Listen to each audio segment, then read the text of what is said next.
Alors, bonsoir. Bonsoir tout le monde. Bienvenue à cette édition du 31 août de la FCPQ en direct. Donc, déjà une deuxième édition pour cette nouvelle année qui commence. Pour cette édition de la FCPQ en direct, c'est M. Kevin Roy, président de la Fédération des comités de parents du Québec, qui va prendre la parole pour l'ouverture et je lui cède dès maintenant la parole. Salut tout le monde, salut, merci d'être présent ce soir pour notre deuxième FCPQ en direct. Comme vous avez pu le voir là, dans notre programme de ce soir, moi je fais la petite ouverture, mais ce que je voulais, de quoi je voulais vous parler plus précisément, c'est l'actualité, ce qui s'est passé au niveau de la dernière semaine depuis notre autre FCPQ en direct de la semaine dernière. Donc, je vais revenir sur certaines choses qui ont touché, qui touchent surtout les parents, qui ont touché nos jeunes durant la dernière semaine. Donc, je vais commencer par une bonne nouvelle. L'aide alimentaire. Donc, vous l'avez peut-être vu au début de la semaine dernière. Donc, les critères d'admissibilité pour avoir accès à l'aide alimentaire ont changé. C'est un changement de mesure qui a été bien accueilli chez nous à la Fédération. Puis, c'est plus seulement les élèves qui fréquentent. Maintenant, en fait, ce ne sera plus seulement les élèves qui fréquentent les écoles avec des cotes des cotes dites défavorisées, les écoles défavorisées selon leur cote, leur classement. Donc, ça va être accessible à tous les élèves vulnérables, tous les jeunes qui en ont besoin dans les écoles. Donc, c'est de quoi qui a été bien accueilli chez nous. Puis j'imagine que ça a été bien accueilli par les parents en général, les parents qui s'impliquent dans le système scolaire. Donc, bonne nouvelle pour commencer, pour faire ma petite revue de l'actualité de cette semaine. Deuxième chose que vous avez vu passer aussi abondamment, surtout aujourd'hui, hier ou vers vendredi dernier, donc les cas de COVID dans les écoles. Donc, je pense qu'on s'y attendait. Je pense qu'il y a beaucoup de personnes qui auraient pu gager, en fait, qu'il y aurait des cas de COVID dans les écoles. Hein. Je pense que il ne fallait pas être surpris parce qu'il y aurait eu des cas déclarés dans nos écoles.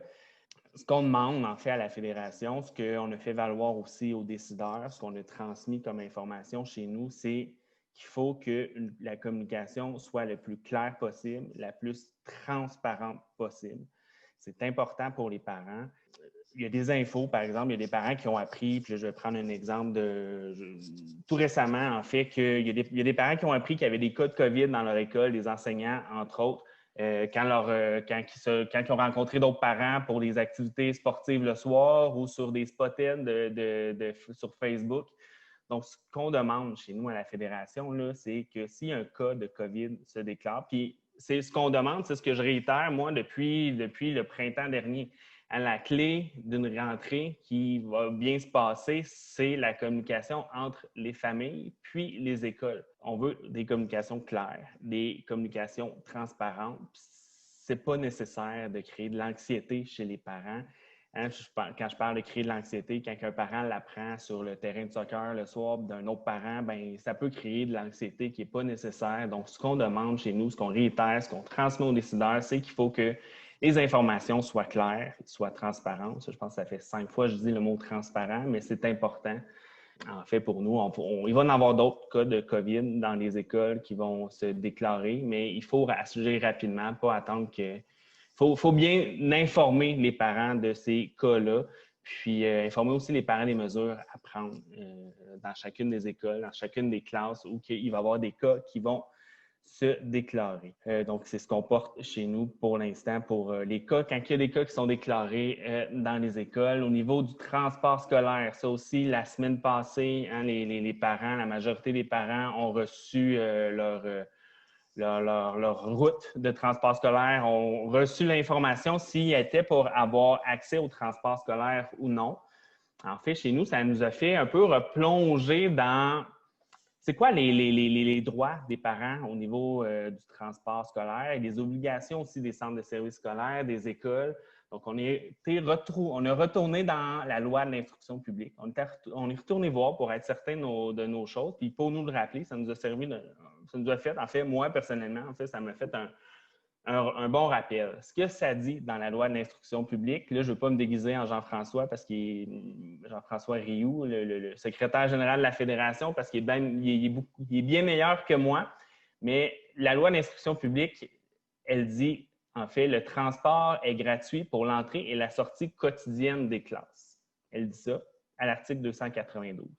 Sauf, ils viennent rajouter une exception, c'est sauf pour les parents qui font le choix de ne pas fréquenter l'école de quartier ou une école hors bassin. Puis, ça dit aussi dans la loi d'instruction publique qu'après avoir déterminé le nombre de places disponibles, un centre de service scolaire peut offrir des places à d'autres personnes et fixer des frais afférents. Tout ça pour dire que, je répète, probablement la seule ligne sur le lien sur les droits et obligations dans le transport scolaire, c'est que le transport est gratuit pour l'entrée et la sortie quotidienne des classes. Mais l'admissibilité à ce transport scolaire-là, en fait, c'est variable d'un centre de service scolaire à l'autre, puis est régi par les politiques internes dans chacun des centres de service scolaire. Donc, c'est venu mettre en lumière que c'était variable d'un centre de service scolaire à l'autre. Durant les dernières semaines, à cause des mesures qui ont été mises en place pour la COVID, donc il y a des centres de service scolaire qui ont modifié ces critères d'admissibilité-là. On peut penser qu'ils ont reculé le rayon à laquelle les élèves devaient marcher. Il y en a qui ont rendu inaccessible le transport scolaire à ceux qui fréquentaient les services de garde, entre autres. Donc, ça a été modifié dans la dernière semaine. Puis, il y a encore des endroits où les élèves, les jeunes ont des longues routes à parcourir pour pouvoir se rendre juste à l'école. De l'autre côté, on sait aussi que beaucoup de centres de services scolaires travaillent fort pour offrir le transport scolaire à la plus grande partie de leurs élèves, des parents. On sait que ce n'est pas terminé. En fait, on a espoir que s'il y a des places qui ne sont pas utilisées, qu'il y a des places qui se libèrent. On sait aussi, on a entendu parler de l'argent qui proviendrait du fédéral et que le ministre dit qu'elle pourrait sûrement être utile pour acheter d'autres autobus scolaires ou former d'autres chauffeurs d'autobus. Donc, il faut garder espoir, je pense, puis dans les dossiers de transport scolaire. Mais chez nous, c'est de quoi qu'on va garder à l'œil. D'autant plus, je fais une petite parenthèse, là, qu'on attend prochainement un règlement sur les frais chargés aux parents qui vont englober le transport scolaire. Donc, tout ça mis ensemble, c'est un dossier qu'on garde à l'œil chez nous à la Fédération des comités de parents. 4e point d'actualité, ça aussi, ça fait couler beaucoup d'encre durant la dernière fin de semaine. Les activités autres que pédagogiques. Puis là, je vais me concentrer sur le sport à l'école, les arts-études, le sport-études. Donc ça, vous l'avez entendu aussi comme moi durant la fin de semaine. Il y a eu des communications qui ont été faites. En fait, le ministre dit que c'était clair depuis le début. Mais je sais que cependant qu'il y a des centres de services scolaires, il y a des écoles qui avaient déjà préparé. Donc, il y a eu vraiment un manque de clarté dans les communications, selon moi. Tout ça pour dire, je dis ça, mais je sais que le transport, le parascolaire, le sport-études, les arts-études, les visites culturelles, comme vous voyez à l'écran, puis toutes les autres choses qui viennent que les groupes se mélangent. En fait, c'est important pour nos enfants. Là, je reviens au parascolaire, au sport inter-école.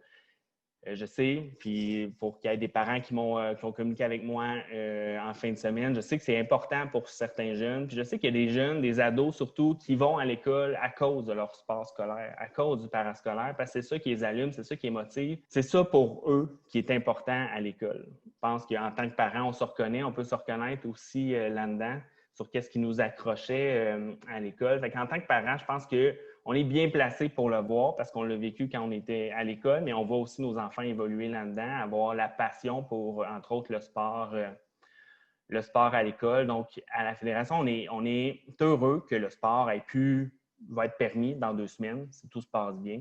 Donc, la date a été devancée, donc c'est bien accueilli à la Fédération. Donc, ça fait le tour de mes petits points d'actualité que je voulais vous parler cette semaine. Vous avez peut-être vu passer aussi, selon les régions, en fait, des interventions de présidents de comités de parents dans les médias. Moi, ça me fait toujours plaisir de voir un président ou un comité de parents qui s'implique, qui intervient, en fait, dans les médias pour quelque chose qui est important pour eux, pour quelque chose qui ont quelque chose à dire aussi. Donc, pour défendre les droits, les intérêts des parents de leur coin, de leur comité de parents. Donc, on a vu cette semaine, entre autres, probablement qu'il y en a eu d'autres. C'est sûr que moi, j'ai pu voir dans les médias, donc M. Paradis de la commission scolaire de Sherbrooke, donc en lien avec le transport scolaire. Il y a aussi M. Levert de la commission scolaire des Seigneuries des Mille-Îles, donc dans le coin de Saint-Eustache de Montagne, toute la rive nord de Montréal, donc en lien avec les cas de COVID qui se sont déclarés à la polyvalente des Deux-Montagnes. Puis M. Boisclair, Normand Boisclair, donc de la commission scolaire des Patriotes sur le transport scolaire. Puis je trouve ça vraiment intéressant. Puis je vais citer M. Boisclair, en fait, que je vais y aller avec cette citation là, qui dit « J'ai participé à des rencontres avec la direction générale à ce sujet. » C'était le sujet du transport scolaire. Donc, je trouve ça intéressant que les parents soient pris en compte dans les centres de services scolaires. Je sais que ce n'est pas partout égal, mais que l'opinion des parents soit encore prise en compte dans les centres de services scolaires. Si elle n'est pas prise en compte, je pense que c'est important au comité de parents de s'impliquer, de faire valoir l'opinion des parents. Puis c'est un des mandats du comité de parents, en fait, de se faire valoir sur tout sujet propre à assurer le meilleur fonctionnement de la commission scolaire. Donc, je vous encourage, en fait, quand il y a quelque chose à sortir dans les médias, à faire des communiqués, à parler, surtout à parler avec les décideurs dans votre coin pour faire valoir le point des parents. Si jamais vous voulez sortir publiquement pour dénoncer quelque chose ou même pour souligner quelque chose qui s'est passé chez vous, une bonne nouvelle. Donc, on a parlé un peu de la semaine passée du service conseil à la Fédération des formations, mais ça, c'est un autre service un autre service direct qu'on rend aux parents, en fait, le service pour vous soutenir, en fait, dans vos communications publiques. Donc, si vous voulez préparer un communiqué de presse, même une conférence de presse, bien, n'hésitez pas à nous appeler. On peut vous supporter dans ça. On peut réviser votre communiqué de presse. On peut vous aider dans la diffusion de celui-ci. Donc, n'hésitez pas à nous contacter. Vous voyez l'adresse courriel de Stéphanie Rochon, notre experte en communication à la Fédération des comités de parents. Donc, n'hésitez pas à communiquer avec elle. Puis pour terminer mon petit bout d'actualité, quelque chose qui est intéressante, en fait, qu'on a souligné cet après-midi à la conférence de presse du premier ministre, qui a réitéré qu'il ne voulait pas que les écoles ferment, qui a beaucoup axé sur les mesures préventives, les mesures de distanciation, le masque et tout ça, pour éviter que qu'on ait à refermer les écoles. Donc, je pense que c'est de bon augure, en fait, puis je pense que c'est important pour nos jeunes, en fait, qu'on continue à respecter ces mesures-là pour éviter que nos écoles ferment. Donc, je voulais souligner ce petit passage-là du premier ministre cet après-midi. Donc, c'était mon petit survol de l'actualité. Si vous avez d'autres choses, d'autres préoccupations, comme toujours, écrivez-le dans le chat ou envoyez-nous ça à la Fédération, donc, ou communiquez avec moi. Donc, ça va me faire plaisir de vous entendre. Donc, sur ça, je vais passer la parole, je crois, à Hervé qui va prendre le relais. Alors, effectivement, c'est à moi de m'adresser à vous ce soir. Je vais vous parler notamment de la Rencontre nationale des parents.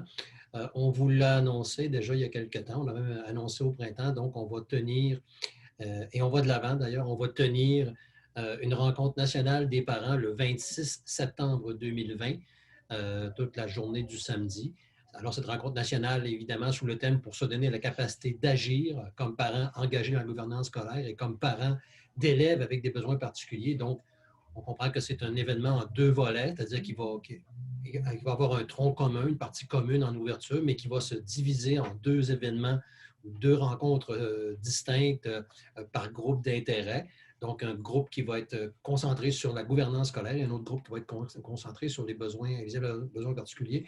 On vous l'avait aussi annoncé que ça allait être offert en mode présentiel et on offre aussi, évidemment, un mode en web diffusion. Donc, il sera possible de s'inscrire soit en mode présentiel, soit en mode diffusion.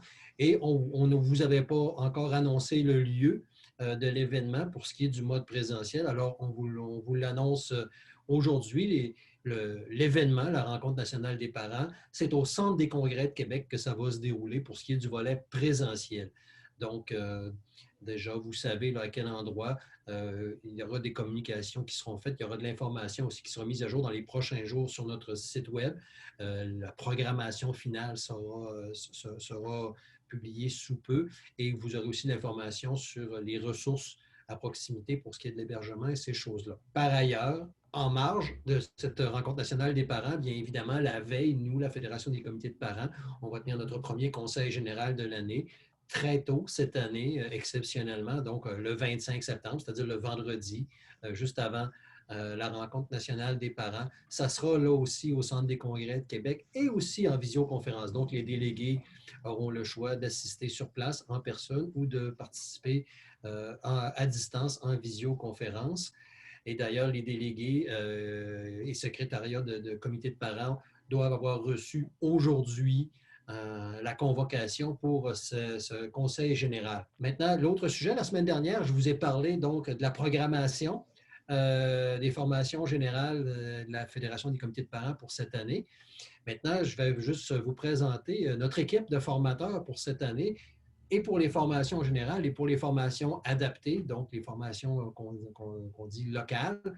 Donc, on a une équipe de formateurs qui s'est agrandie cette année.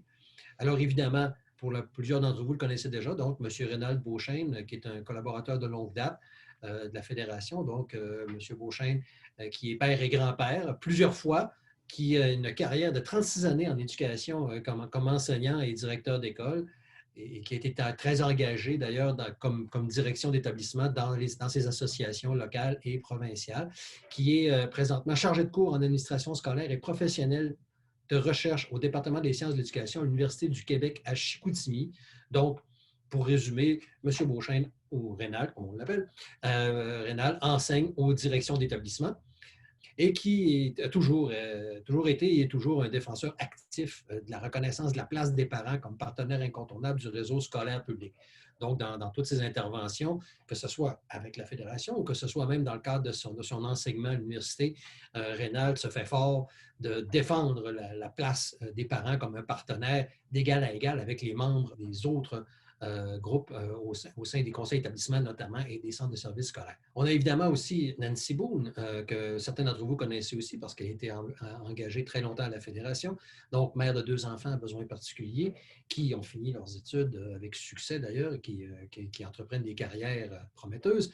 Elle est engagée donc comme parent dans le réseau scolaire depuis plus de 12 ans. En fait, elle a été engagée comme parent dans le réseau scolaire pendant plus de 12 ans, mais depuis qu'elle a terminé son engagement dans le réseau scolaire, elle continue d'être engagée pour le bien des jeunes. Elle était commissaire parent EHDA de 2014 à 2016 et elle est impliquée dans de nombreux... Elle a été et elle est toujours impliquée dans de nombreux projets visant la réussite scolaire et aussi sociale des jeunes avec des besoins particuliers.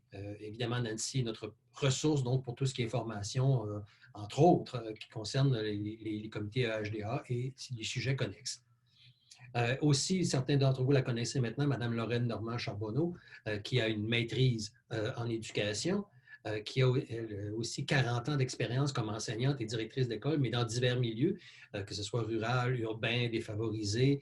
Elle a été présidente de la Fédération québécoise des directions d'établissement d'enseignement, la FQDE, de 2012 à 2018 et à ce titre a été une collaboratrice privilégiée évidemment de la Fédération des comités de parents du Québec. Elle a été membre de divers comités ministériels et elle est impliquée aussi dans divers projets et partenariats internationaux en lien évidemment avec l'éducation, avec le développement. Maintenant, on a des nouveaux formateurs à vous présenter cette année. Le premier que je vous présente, c'est Jérôme Demers. Alors, Jérôme est engagé comme parent, évidemment, depuis l'entrée à l'école du premier de ses 4 enfants. Alors, ça vous dit qu'il a pu avoir une carrière de parent engagé relativement longue. Il a été membre de plusieurs conseils d'établissement, donc à la Commission scolaire des navigateurs. Il a été secrétaire, trésorier et puis président du comité de parents de la Commission scolaire des navigateurs. Il a été membre du comité HDA de la Commission scolaire des navigateurs et il a été président de la Commission scolaire des navigateurs de 2017 à 2020. Donc, Jérôme a été un partenaire aussi avec la Fédération dans différents dossiers et a déjà collaboré par le passé à certaines de nos activités de formation, notamment le bootcamp qu'on avait offert aux commissaires parents il y a 2 ans. Et enfin, le dernier que je vous présente, mais ce n'est pas le dernier parce que c'est le moins important, il fallait que je le fasse dans l'ordre. Donc, Gaston Rioux, je suis certain que plusieurs d'entre vous le connaissez, donc père de 3 enfants. Il était membre évidemment de plusieurs conseils d'établissement. Il a été président du comité de parents et commissaire parent à la commission scolaire des phares. Il a été président aussi de la Fédération des comités de parents de 2011 à 2014. Il a été président également de la commission scolaire des phares de 2014 à 2020. Et il est engagé très activement depuis 2004, donc depuis l'entrée à l'école de ses premiers enfants, dans la défense des droits des parents et de leurs enfants. Voilà, on souhaite la bienvenue d'abord à Jérôme et à Gaston au sein de cette équipe. Et voilà qui clôt la présentation donc des membres de cette équipe de formateurs élargie de la Fédération des comités de parents du Québec. Maintenant, je voulais attirer votre attention sur un dernier élément avant de céder la parole. Donc, la mise en place d'un groupe d'entraide par l'Institut des troubles de l'apprentissage.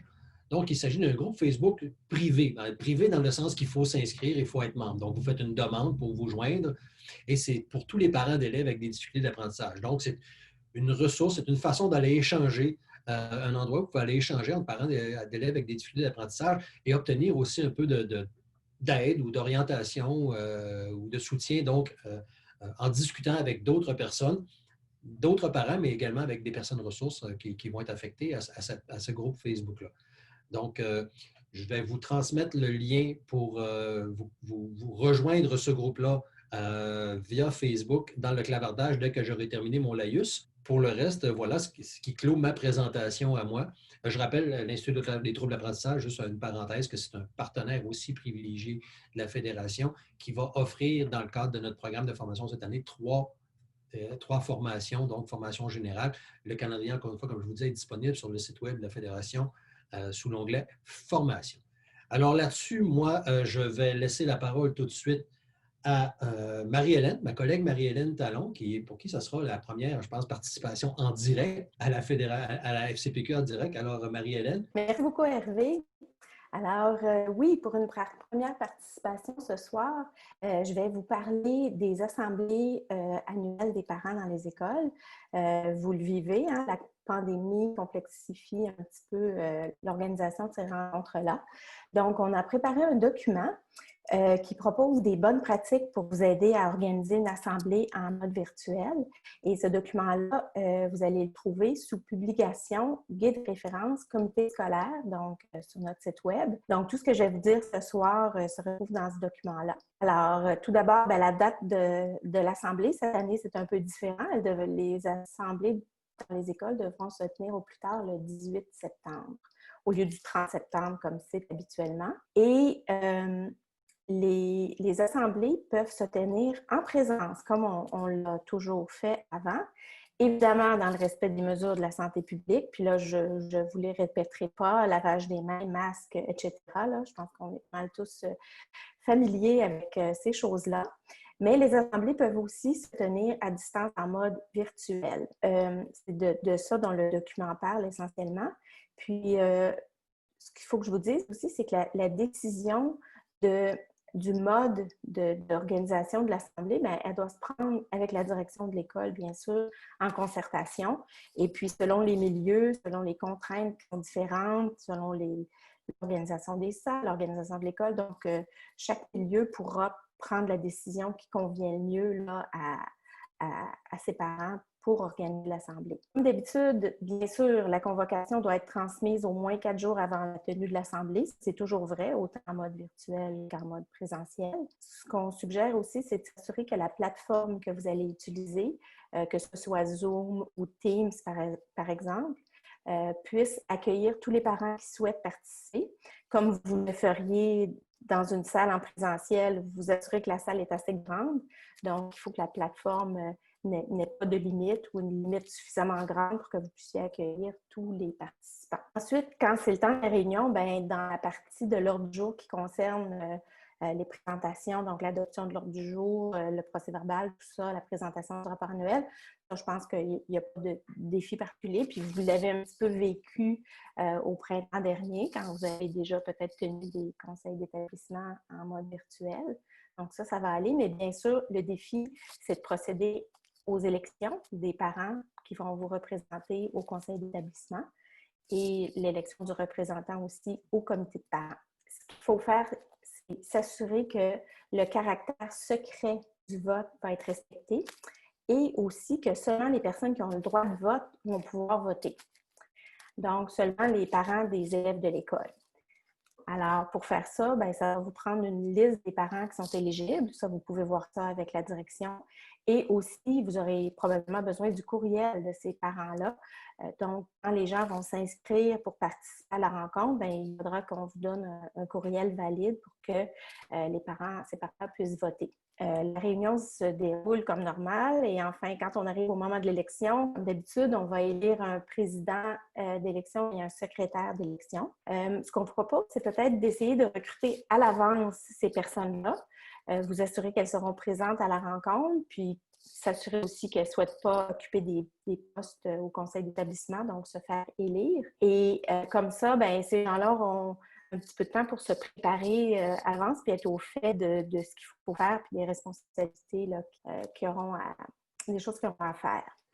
Dans le document, on vous donne une espèce de suggestion pour le déroulement de l'élection. Ça ressemble à l'élection en mode présentiel. En fait, une fois qu'on a quelqu'un qui préside l'élection, bien, il va inviter les personnes dans l'Assemblée à poser leur candidature et ensuite, selon le nombre de candidatures reçues, s'il y a plus de candidatures que de postes en élection, bien, il faudra faire une élection. Donc, l'étape suivante, c'est de demander à ces parents-là de faire un discours, de se présenter et d'expliquer pourquoi ils souhaitent se faire élire au conseil d'établissement. Ensuite, on suggère de faire une pause à ce moment-là pour préparer le bulletin de vote. Maintenant qu'on sait qui sont les candidats à l'élection, on peut préparer le bulletin avec l'outil qu'on aura choisi. Je vais revenir aux outils un petit peu après. Donc, après cette petite pause-là, on peut diffuser les bulletins de vote aux parents présents.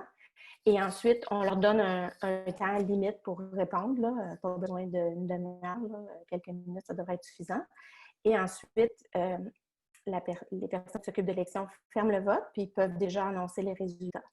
Ça ressemble en fait à la même procédure là, qu'on fait dans les assemblées normales quand les parents sont présents, mais là, ça va virtuel. Une fois que ça s'est fait, n'oubliez pas de procéder à l'élection de votre représentant au comité parent.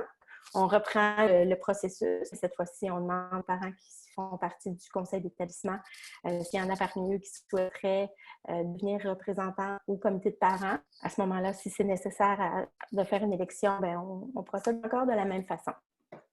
Maintenant, si je vous parle un petit peu plus des outils, il existe des outils que vous retrouvez en ligne pour faire des votes et qui sont gratuits. Là, on en a mis un exemple, Doodle, A pour anonyme. Donc, cet outil-là qui est gratuit vous permet assez facilement de créer un bulletin de vote, de le distribuer aux personnes qui vous ont fourni le courriel, puis après ça, de faire une compilation rapide des résultats. En fait, la compilation se fait automatiquement. Donc, c'est un bon outil qui peut vous aider là, pour procéder au vote. Il y en existe d'autres. Là, on en a mis un autre ici, Simple vote. Mais il y en a aussi qui sont payants. Alors, ce qu'on vous suggère, c'est de voir avec votre direction d'école ou avec le centre des services, peut-être qu'ils en ont déjà des outils pour lesquels ils paient et qui peuvent être utilisés pour les assemblées des parents. Donc, vous pouvez vous informer aussi de ce côté-là auprès de votre direction d'école. Ce qu'on vous recommande, c'est de ne pas hésiter à vous pratiquer en avance, donc pour bien le maîtriser, l'outil. Donc, si jamais vous êtes capable d'identifier des personnes qui voudront être président et secrétaire d'élection, si vous les recrutez même avant la rencontre, bien alors prenez quelques minutes avec ces personnes-là juste pour faire des petits tests. Fait comme ça, le soir de l'assemblée, bien, il n'y aura pas de surprise, vous allez être déjà familier avec l'outil. Ce que je veux vous dire aussi, c'est que si vous avez d'autres questions, n'hésitez pas à nous contacter. Puis si jamais vous faites des bons coups ou vous rencontrez des écueils et que vous souhaitez partager vos expériences, en tout cas, ça nous intéresse de vous entendre. Donc, voilà, n'hésitez pas à nous écrire, service conseil à la Fédération des comités de parents du Québec. Voilà, donc je pense que ça fait le tour pour les assemblées générales. On a mis sur notre site web, dans la zone des outils qui traitent de la COVID, un nouveau document de questions-réponses du ministère. Donc, ça a été mis à jour vendredi dernier, c'était le 28 août. Et on est allé voir le contenu du document. Il y a énormément d'informations sur beaucoup de sujets qui vont intéresser les parents individuellement, donc le transport, les services de garde, l'organisation de l'éducation physique. Il y a une foule d'informations très pertinentes pour les parents. Et dans ce document-là aussi, on a retracé une information intéressante pour les parents engagés. C'est au sujet des bibliothèques scolaires. Ce qu'on donne comme information dans le document, c'est que les bibliothèques vont être ouvertes. Évidemment, Il y aura des mesures respectées, port du masque, lavage des mains à l'entrée, etc. Même que les livres, une fois qu'ils auront été retournés par les jeunes, on devra les mettre en quarantaine. Heureusement, pas pour 14 ou 10 jours, ce sera seulement 24 heures. Mais donc, à voir avec vos directions d'école, là, comment ça peut s'organiser. Mais c'est un feu vert pour les bibliothèques scolaires. Donc, une très bonne nouvelle pour les enfants. Si vous avez des questions, écrivez-nous. Et je passe maintenant la parole à Corinne. Merci. Alors, bonsoir tout le monde, c'est mon tour. Alors, merci d'être avec nous aussi, encore ce soir en si grand nombre, surtout avec tout qui bouge, puis avec la rentrée scolaire, assez mouvementée, je pense, dans plusieurs coins pour tout le monde, autant chez moi, dans mon maison, puis que dans vos maisons. Ce soir, je vais vous partager deux informations. Premièrement, si vous n'avez pas vu en fin de semaine, puis je vais essayer de prononcer son nom comme il faut, M. Normand Bergeron a fait un article, un éditorial qui parle de qu'est-ce qu'on vit tous, des vertiges de la rentrée. Merci beaucoup pour le titre. Puis dans cet article-là, il y a trois choses qui nous soulignent. Je pense que c'est trois choses parce que je sais qu'on vit tous des moments plus émotifs que d'autres, puis plus difficiles que d'autres. Alors, il dit la première chose, c'est nous vivons présentement dans l'inconnu. Il y a tellement d'inconnus que nous ne savons même pas qu'est-ce qu'on ne sait pas. Comme on dit en anglais, « we don't know what we don't know ». Alors, il y a beaucoup de choses qu'on ne sait pas présentement. On est tous dans le même bateau ensemble avec les inconnus. La deuxième chose, c'est vraiment, nous devrons être indulgentes. Indulgente, c'est ça qu'on dit? Il y aura des erreurs, mais personne n'est nécessairement de mauvaise foi. Soit indulgente vers les décideurs, envers les acteurs du milieu, envers nous-mêmes aussi. On a tous droit des erreurs, collectivement et individuellement.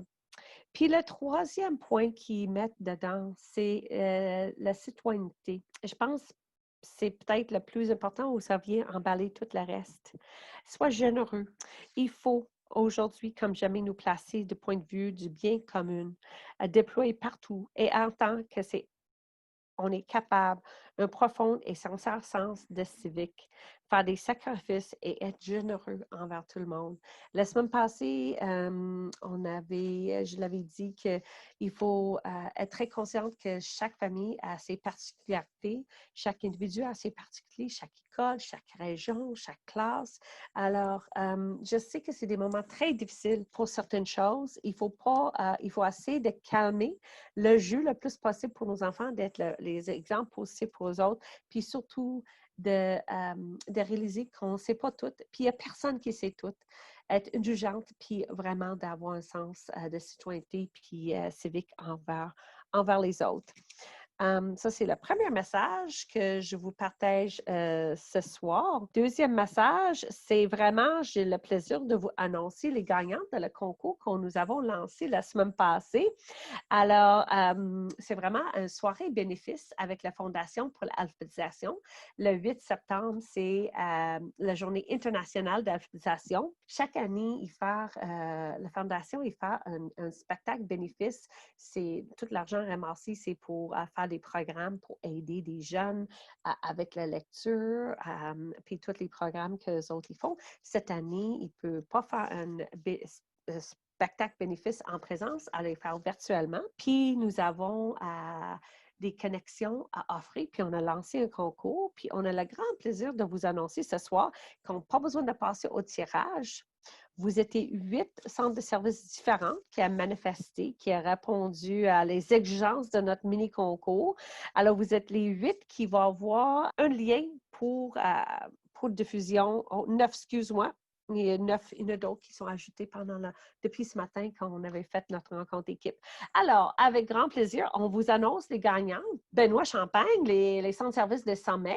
Ensuite, Annie-Claude Charland, les centres de services des Samars.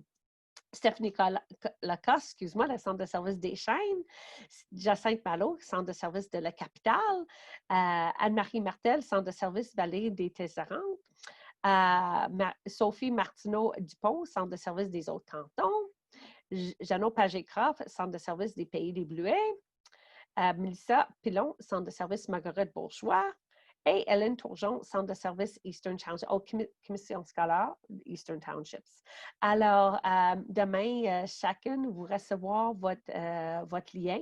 C'est un lien qui peut être utilisé si vous voulez faire un rassemblement en respectant des mesures sanitaires de votre commission scolaire ou faire comme vous voulez dans votre comité de parents pour réunir ce spectacle-là. Si vous êtes intéressé individuellement d'avoir accès, vous pouvez aller aussi sur le site puis vous pouvez acheter un accès vous-même pour participer à cette soirée bénéfice. Alors, félicitations à tous les gagnants, puis merci pour participer puis embarquer dans notre petit jeu.